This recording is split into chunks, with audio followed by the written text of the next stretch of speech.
여러분, 오늘 이 영상을 우연히 보셨다면 그건 우연이 아닙니다. 겨울밤 따뜻한 이불 속에서 잠이 들기도 전에 또 화장실 생각이 나고 한 번 깨면 다시 잠이 오지 않는 그 절망감. 혹시 요즘 자주 겪고 계십니까? 많은 분들이 이렇게 말합니다. 나이 들면 원래 그렇지. 60대 넘으면 밤에 소변 자주 보는 건 당연해. 하지만 저는 30년 넘게 신장과 노년 건강을 봐온 의사로서 단호하게 말씀드립니다. 그건 당연한 노화가 아닙니다. 밤에 소변 때문에 깨는 횟수가 늘어날수록 여러분의 몸은 매번 깜짝 놀라며 혈압이 치솟고 심장이 과부하를 받습니다. 특히 겨울에는 차가운 공기와 욕실 바닥이 더해져 뇌졸중과 심장마비 위험이 더 커집니다. 단지 불편한 증상이 아니라 여러분의 콩팥이 보내는 SOS 신호일 수 있습니다. 그런데 왜 병원에서는 이걸 자세히 알려주지 않을까요? 대부분은 물 줄이세요, 이뇨제 드세요 같은 말로 끝납니다. 하지만 여러분이 정말 원하는 건 잠깐 줄이는 방법이 아니라 겨울밤에 왜 더 심해지는지, 그리고 오늘 밤부터 무엇을 바꿔야 하는지 아닙니까? 오늘 영상에서는 겨울에 야간뇨가 심해지는 진짜 이유, 여러분이 무의식적으로 반복하는 치명적인 습관 3가지, 그리고 약이 아니라 집에서 바로 할 수 있는 현실적인 해결 루틴을 단계별로 알려드리겠습니다. 끝까지 보시면 또 깨겠지라는 불안 대신 아침까지 편안하게 자는 방법을 갖게 되실 겁니다. 여러분, 겨울이 되면 왜 유독 밤에 소변 때문에 더 자주 깨게 되는지 그 이유를 정확히 아는 분은 많지 않습니다. 대부분은 단순히 추워서 그런가 보다, 나이가 들어서 그렇겠지 하고 넘깁니다. 하지만 이 현상에는 아주 분명한 몸의 원리가 숨어 있습니다. 이걸 이해하지 않으면 아무리 물을 줄이고 약을 바꿔도 겨울밤의 불편함은 반복될 수밖에 없습니다. 우리 몸은 하루 24시간 동안 단 하나의 목표를 가장 우선에 둡니다. 바로 체온 유지입니다. 심장과 뇌, 이 두 장기를 지키기 위해서라면 몸은 다른 모든 기능을 조정합니다. 겨울밤, 특히 새벽으로 갈수록 기온이 떨어지면 몸은 즉시 비상체제로 들어갑니다. 차가운 공기로부터 핵심 장기를 보호하기 위해 가장 먼저 하는 행동이 무엇일까요? 바로 피부와 손발 쪽의 혈관을 급격히 수축시키는 것입니다. 여러분의 손끝과 발끝이 밤에 차가워지는 이유가 여기에 있습니다. 피가 피부 쪽으로 덜 가고 심장과 복부 쪽으로 몰리기 때문입니다. 문제는 이 과정에서 신장이 상황을 오해한다는 점입니다. 원래라면 온몸의 혈관으로 고르게 흘러야 할 혈액이 한쪽으로 몰리면서 신장은 몸 안의 혈액과 수분이 갑자기 많아졌다고 착각합니다. 신장은 단순히 소변을 만드는 기관이 아닙니다. 혈액의 양과 농도를 조절하는 정교한 조절기입니다. 그런데 혈류가 몰린 상태를 수분 과다로 잘못 인식하면 신장은 즉각 반응합니다. 물을 줄여야 한다는 명령을 내립니다. 그 결과 소변을 만들어 배출하기 시작합니다. 이때 소변이 많아서라기보다 신장이 오작동하면서 밤에 필요 없는 일을 하는 것에 가깝습니다. 여러분이 한밤중에 소변이 마려워 깨는 순간 사실은 방광이 문제가 아니라 신장이 쉴 틈 없이 일을 하고 있는 상태입니다. 원래 밤은 신장이 낮 동안의 피로를 회복하고 필터를 정비해야 하는 시간입니다. 그런데 추위 때문에 몸이 비상 모드로 전환되면 신장은 밤새 쉬지 못하고 계속해서 물을 걸러내는 역할을 하게 됩니다. 이 과정이 하루 이틀이면 큰 문제가 되지 않을 수도 있습니다. 하지만 겨울철 내내 반복된다면 이야기가 달라집니다. 밤마다 신장이 혹사당하면 신장의 필터 역할을 하는 사구체의 미세한 손상이 누적됩니다. 처음에는 눈에 띄는 증상이 없지만 점점 염증 반응이 밀어나고 여과 능력이 떨어집니다. 마치 오래된 정수기 필터가 점점 막히고 찢어지는 것과 비슷합니다. 이렇게 되면 단순히 밤에 자주 깨는 문제를 넘어서 낮에도 쉽게 피로해지고 다리가 붓거나 혈압이 불안정해질 수 있습니다. 많은 분들이 잠을 설쳐서 그런가 보다 하고 넘기지만 사실은 신장이 충분히 쉬지 못한 결과가 몸 전체로 나타나는 것입니다. 특히 겨울에는 차가운 환경이 계속 반복되기 때문에 이 악순환이 더 빨리 굳어집니다. 병원에서 흔히 듣는 이뇨제를 드세요 라는 조언은 이 현상을 근본적으로 해결해주지 않습니다.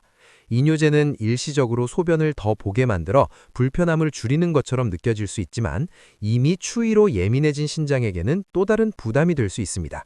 중요한 것은 신장을 더 일하게 만드는 것이 아니라 신장이 밤에 오작동하지 않도록 환경을 바꿔주는 것입니다. 여러분, 여기까지 이해하셨다면 이제 한 가지 분명해졌을 겁니다. 겨울철 야간요는 단순히 물을 많이 마셔서도 나이가 들어서도 아닙니다. 추위로 인해 몸이 비상체제로 들어가고 그 과정에서 신장이 잘못된 신호를 받기 때문에 생기는 현상입니다. 이걸 막으려면 신장을 속이는 약이 아니라 신장이 지금은 안전하다라고 느끼도록 도와줘야 합니다. 다음으로는 이런 오작동을 더 악화시키는 우리가 무심코로 반복하는 습관에 대해 이야기해 보겠습니다. 많은 분들이 좋은 의도로 하고 있지만 사실은 겨울밤마다 신장을 더 차갑게 만들고 야간요를 악화시키는 원인입니다. 이 부분을 아는 것만으로도 오늘 밤부터 깨는 횟수가 달라질 수 있습니다. 여러분, 이제 신장이 왜 겨울밤에 오작동을 일으키는지 이해하셨다면 다음으로 반드시 짚고 넘어가야 할 것이 있습니다. 바로 우리가 좋은 의도로 반복하고 있는 생활 습관입니다. 이 습관들은 겉보기에는 몸을 위하는 행동처럼 보이지만 실제로는 겨울밤마다 신장을 더 차갑게 만들고 야간요를 악화시키는 원인입니다. 첫 번째로 가장 흔한 실수는 잠들기 직전에 뜨거운 목욕입니다. 겨울밤에 몸이 으슬으슬할 때 뜨거운 물에 몸을 담그면 피로가 풀리는 느낌이 들죠. 실제로 목욕하는 동안에는 혈관이 확장되면서 몸이 편안해집니다. 문제는 목욕이 끝난 이후입니다. 욕실에서 나와 차가운 공기에 노출되거나 그대로 잠자리에 들면 체온이 급격히 떨어집니다. 이 순간 몸은 다시 비상체제로 전환됩니다. 방금 전까지 확장되었던 혈관이 갑자기 수축하면서 신장은 위험 상황으로 인식하고 수분을 배출하라는 신호를 보냅니다. 결과적으로 밤에 소변이 늘어나고 잠이 깨게 됩니다. 뜨거운 목욕 자체가 나쁜 것이 아니라 잠들기 직전의 타이밍이 문제인 것입니다. 두 번째로 많은 분들이 놓치는 습관은 저녁에 먹는 짠 국물 음식입니다. 겨울이 되면 곰탕, 찌개, 국물이 있는 음식이 유난히 당깁니다. 몸을 따뜻하게 해주는 것 같아서 더 찾게 되죠. 하지만 나이가 들수록 신장의 나트륨 배출 능력은 눈에 띄게 떨어집니다. 저녁에 짠 음식을 먹으면 몸은 과도한 나트륨을 희석하기 위해 밤새 물을 끌어당깁니다. 이 과정에서 신장은 쉬지 못하고 계속 소변을 만들어야 합니다. 여러분이 나는 밤에 물도 거의 안 마시는데 왜 소변이 나올까? 라고 느끼는 이유가 바로 여기에 있습니다. 문제는 물의 양이 아니라 나트륨 오버로드입니다. 이 상태가 반복되면 신장은 점점 더 예민해지고 작은 자극에도 소변을 만들어내는 쪽으로 반응합니다. 세 번째는 의외로 사소해 보이지만 신장에는 매우 중요합니다. 바로 잠자리에서의 발 냉기입니다. 많은 분들이 방이 따뜻하니까 괜찮겠지 하면서 얇은 양말을 신거나 맨발로 주무십니다. 하지만 발은 심장에서 가장 멀리 떨어진 부위로 추위에 가장 먼저 반응합니다. 발이 차가워지면 몸은 즉시 혈관을 수축시키고 이 신호가 그대로 신장에 전달됩니다. 신장은 이 신호를 체온이 떨어지고 있다는 위험 신호로 받아들입니다. 그 결과 앞서 설명드린 것처럼 수분을 배출하는 쪽으로 작동합니다. 실제로 야간요로 고생하시는 분들 중 상당수가 발을 따뜻하게 유지하는 것만으로도 밤에 깨는 횟수가 눈에 띄게 줄어듭니다. 신장의 SOS는 발의 냉기에서 시작되는 경우가 매우 많습니다. 이 세 가지 습관은 하나하나 보면 사소해 보일 수 있지만 겨울 내내 반복되면 신장은 계속해서 추위와 자극에 노출되고 회복할 시간을 잃게 됩니다. 그 결과 단순한 야간요를 넘어 만성 피로, 부종, 신장 기능 저하로 이어질 가능성이 커집니다. 중요한 것은 모두 끊어야 한다가 아니라 언제 어떻게 조절하느냐입니다. 여러분, 지금까지 말씀드린 내용은 신장을 차갑게 만드는 행동들입니다.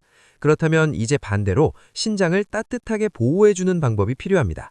약이나 복잡한 치료가 아니라 일상 속에서 바로 실천할 수 있는 방법입니다.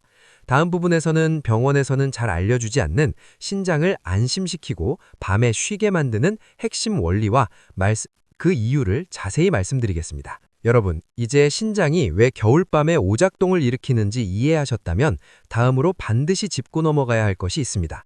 바로 우리가 좋은 의도로 반복하고 있는 생활 습관입니다. 이 습관들은 겉보기에는 몸을 위하는 행동처럼 보이지만 실제로는 겨울밤마다 신장을 더 차갑게 만들고 야간요를 악화시키는 원인입니다. 첫 번째로 가장 흔한 실수는 잠들기 직전에 뜨거운 목욕입니다. 겨울밤에 몸이 으슬으슬할 때 뜨거운 물에 몸을 담그면 피로가 풀리는 느낌이 들죠. 실제로 목욕하는 동안에는 혈관이 확장되면서 몸이 편안해집니다. 문제는 목욕이 끝난 이후입니다. 욕실에서 나와 차가운 공기에 노출되거나 그대로 잠자리에 들면 체온이 급격히 떨어집니다. 이 순간 몸은 다시 비상체제로 전환됩니다. 방금 전까지 확장되었던 혈관이 갑자기 수축하면서 신장은 위험 상황으로 인식하고 수분을 배출하라는 신호를 보냅니다. 결과적으로 밤에 소변이 늘어나고 잠이 깨게 됩니다. 뜨거운 목욕 자체가 나쁜 것이 아니라 잠들기 직전의 타이밍이 문제인 것입니다. 두 번째로 많은 분들이 놓치는 습관은 저녁에 먹는 짠 국물 음식입니다. 겨울이 되면 곰탕, 찌개, 국물이 있는 음식이 유난히 당깁니다. 몸을 따뜻하게 해주는 것 같아서 더 찾게 되죠. 하지만 나이가 들수록 신장의 나트륨 배출 능력은 눈에 띄게 떨어집니다. 저녁에 짠 음식을 먹으면 몸은 과도한 나트륨을 희석하기 위해 밤새 물을 끌어당깁니다. 이 과정에서 신장은 쉬지 못하고 계속 소변을 만들어야 합니다. 여러분이 나는 밤에 물도 거의 안 마시는데 왜 소변이 나올까? 라고 느끼는 이유가 바로 여기에 있습니다. 문제는 물의 양이 아니라 나트륨 오버로드입니다. 이 상태가 반복되면 여러분, 이제 신장을 쉬게 만드는 원리를 이해하셨다면 가장 궁금해하실 질문이 남아 있습니다. 그래서 무엇을 해야 신장이 실제로 따뜻해지고 안정되는가입니다. 이 질문에 대해 저는 늘 같은 답을 드립니다. 비싼 약도 특별한 건강식품도 필요 없습니다. 오히려 너무 복잡하면 오래가지 못합니다. 신장은 꾸준히 반복할 수 있는 단순한 신호에 가장 잘 반응합니다.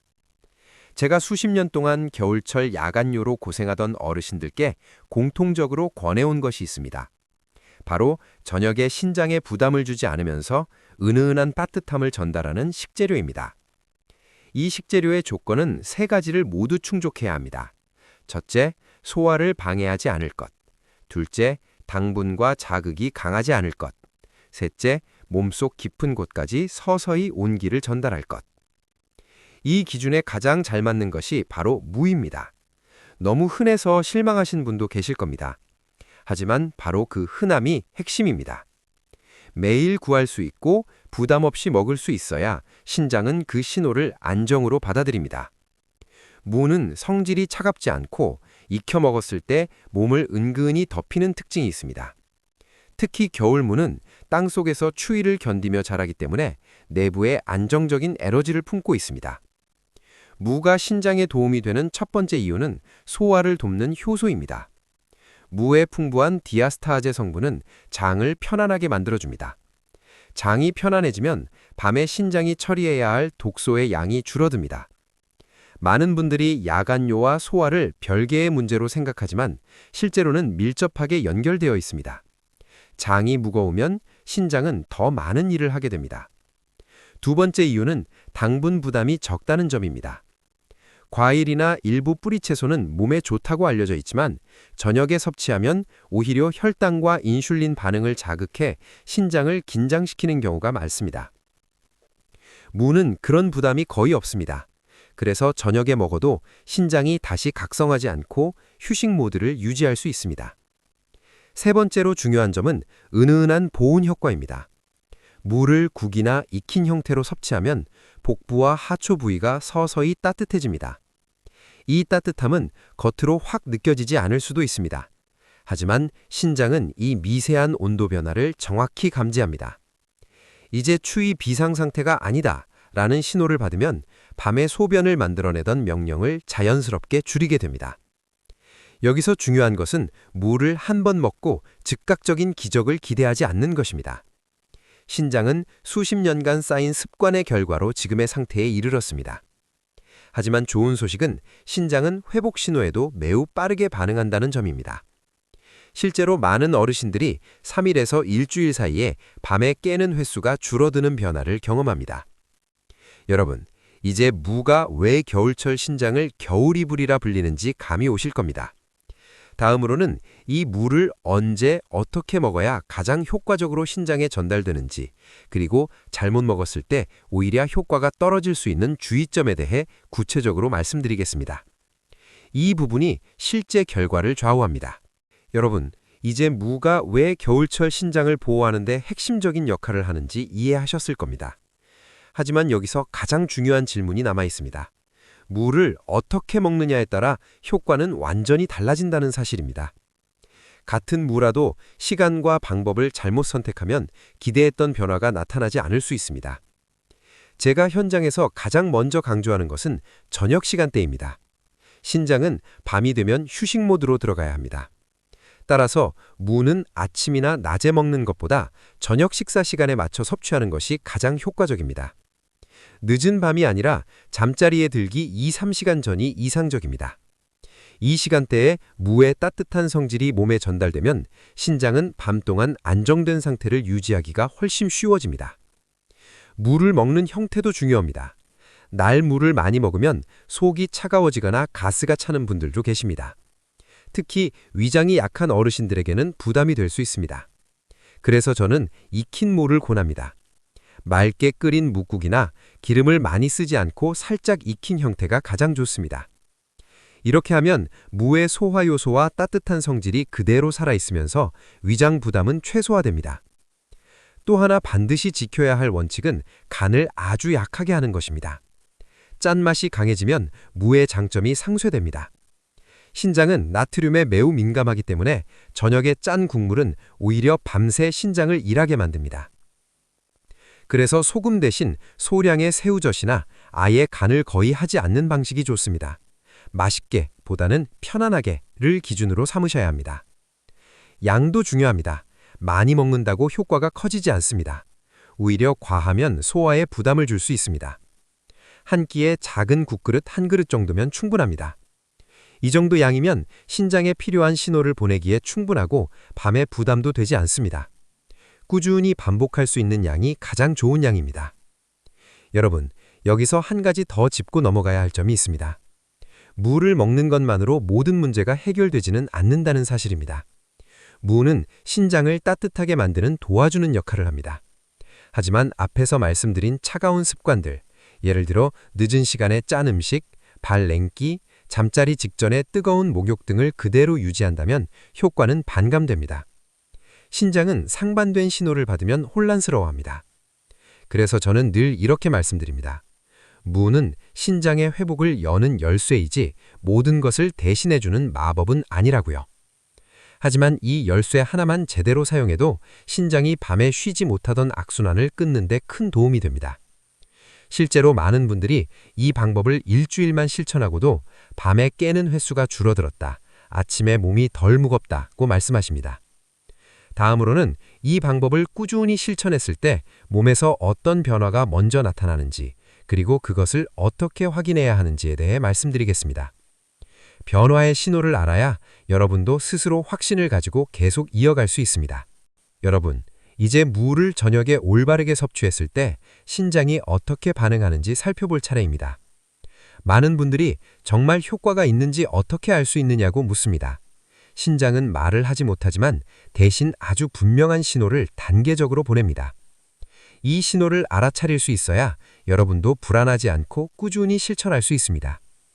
만 번째로 나타나는 변화는 밤에 깨는 횟수의 감소입니다. 처음부터 한 번도 깨지 않는 경우는 드뭅니다. 대부분은 3번 깨던 것이 2번으로 줄었다, 새벽에 깨는 시간이 뒤로 밀렸다 등식으로 시각합니다. 이건 실패가 아니라 신장이 서서히 긴장을 풀고 있다는 증거입니다. 신장이 밤새 소변을 만들어야 할 압박에서 조금씩 벗어나고 있는 상태입니다. 두 번째로 많은 분들이 느끼는 변화는 아침의 몸 상태입니다. 예전에는 밤에 여러 번 깨고 나면 아침에 일어났을 때 몸이 납덩이처럼 무거웠을 겁니다. 하지만 신장이 밤에 조금이라도 쉬기 시작하면 아침에 눈을 떴을 때 덜 피곤하다, 머리가 맑다는 느낌이 옵니다.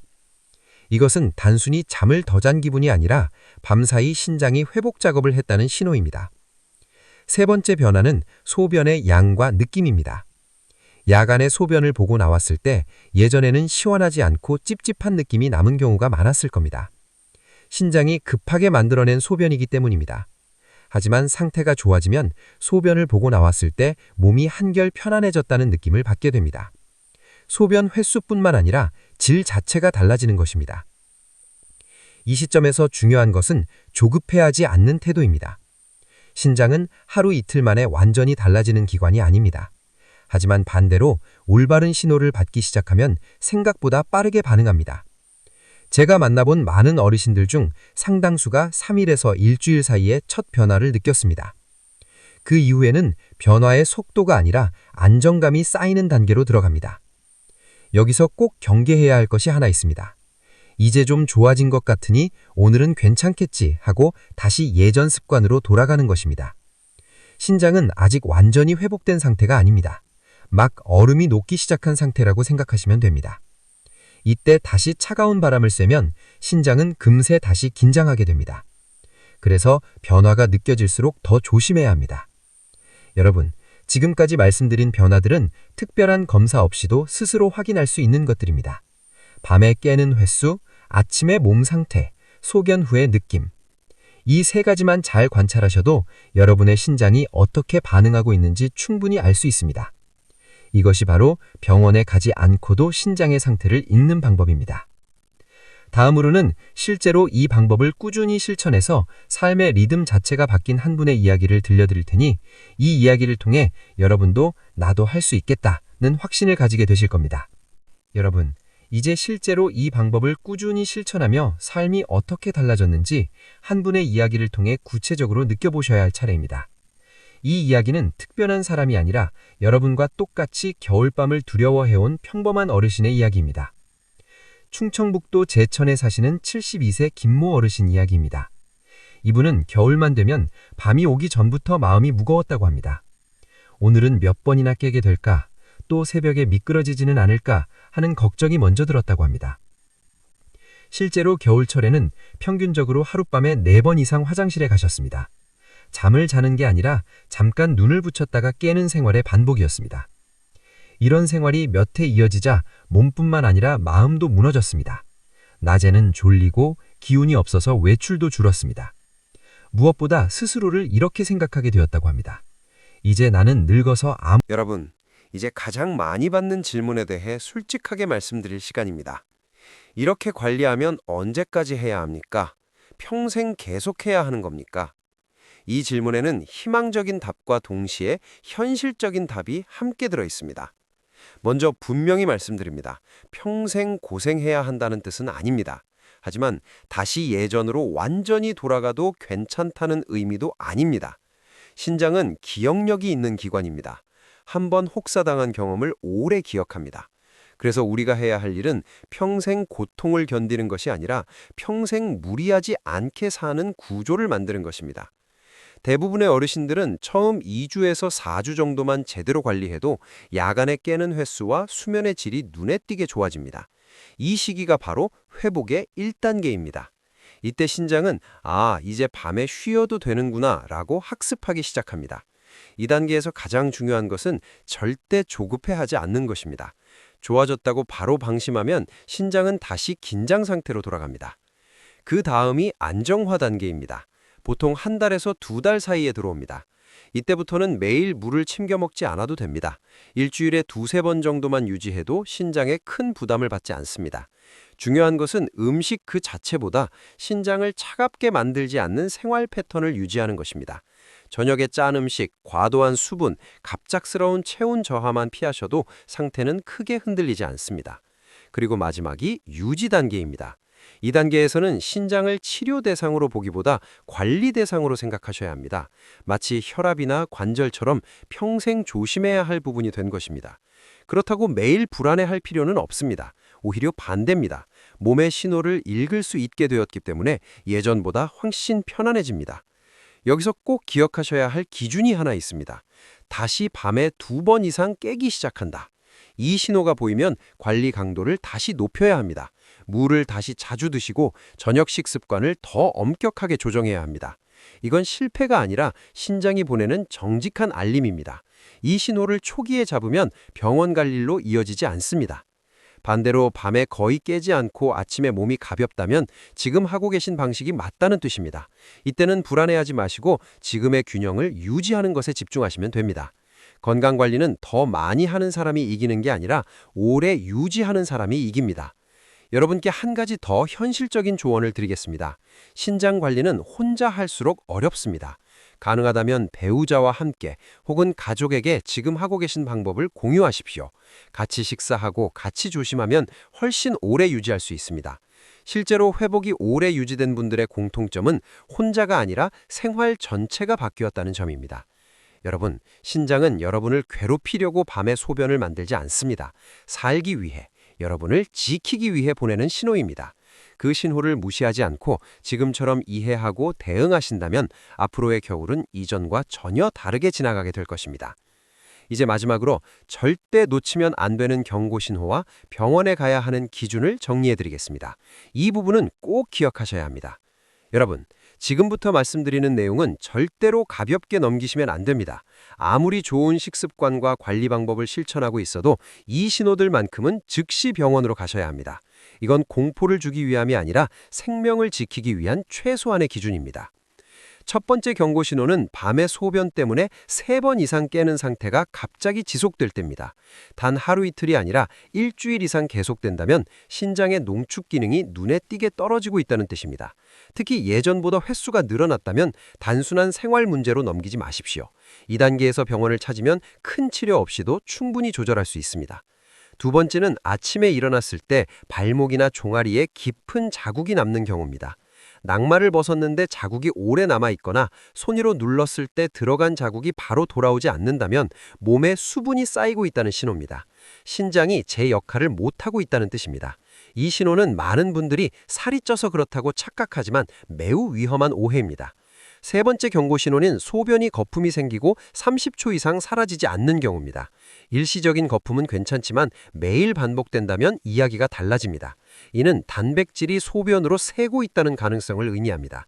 신장의 필터가 손상되기 시작했다는 신호일 수 있습니다. 2단계에서는 반드시 전문적인 검사로 확인해야 합니다.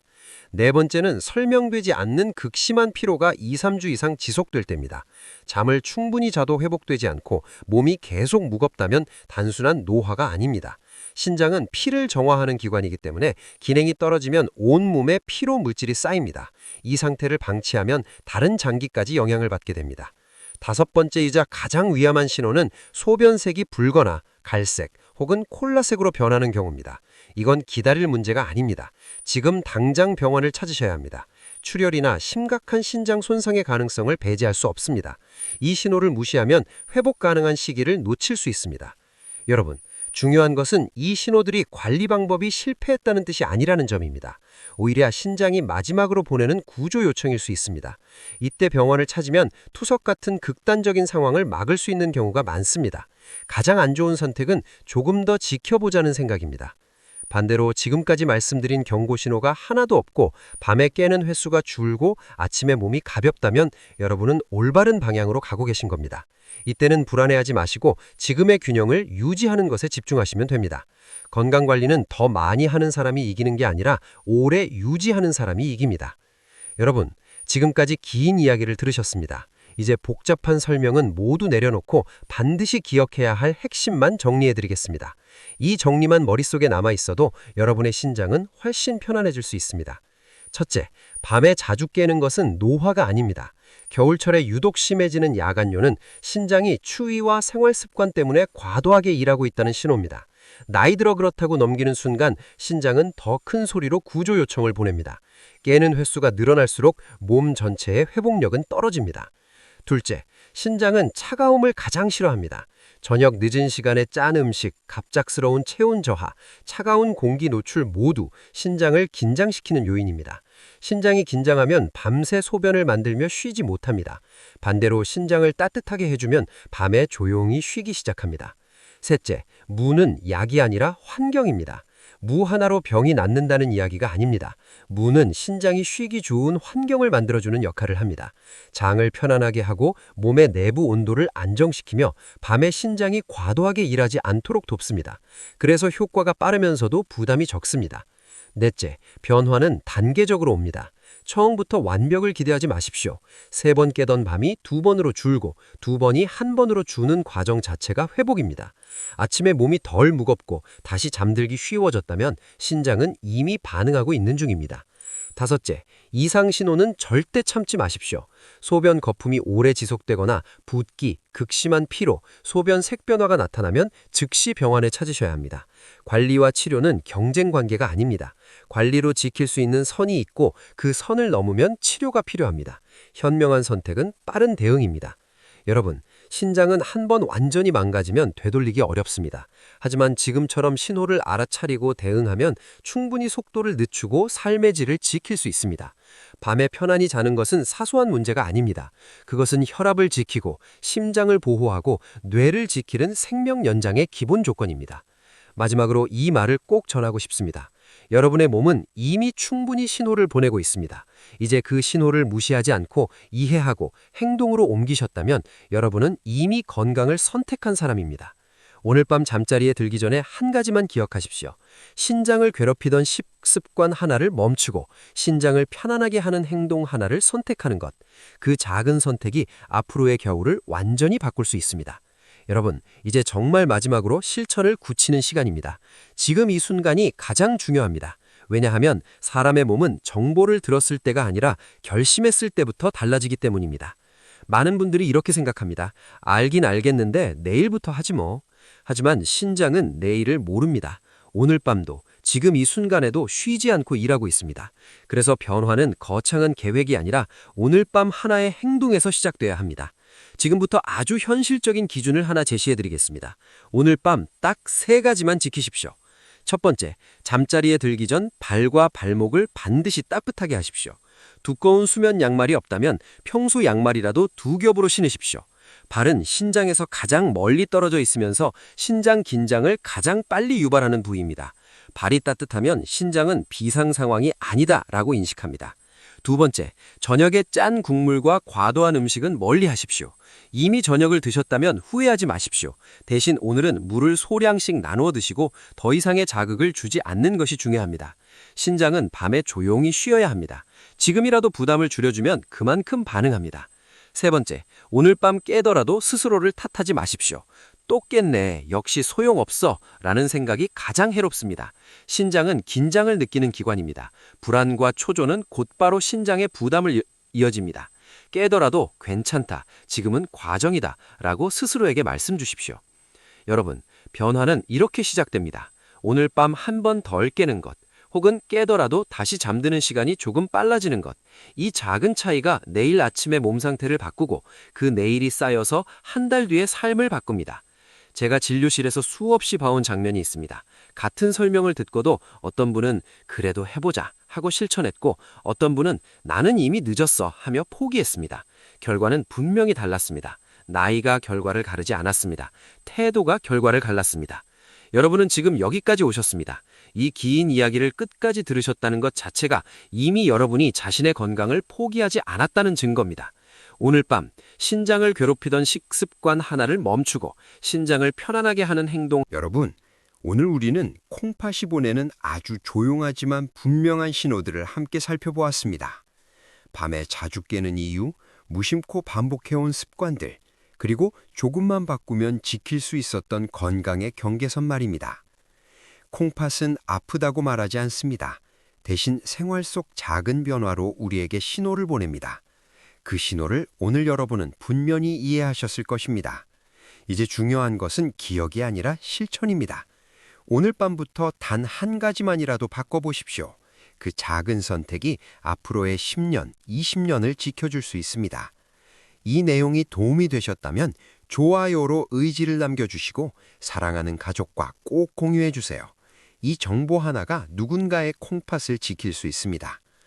앞으로도 병원에서 미처 말해주지 않는 노년기 건강의 중요한 이야기들을 계속 전해드리겠습니다. 구독과 알림 설정으로 함께 해주세요. 여러분의 평안한 밤과 건강한 노후를 진심으로 응원합니다.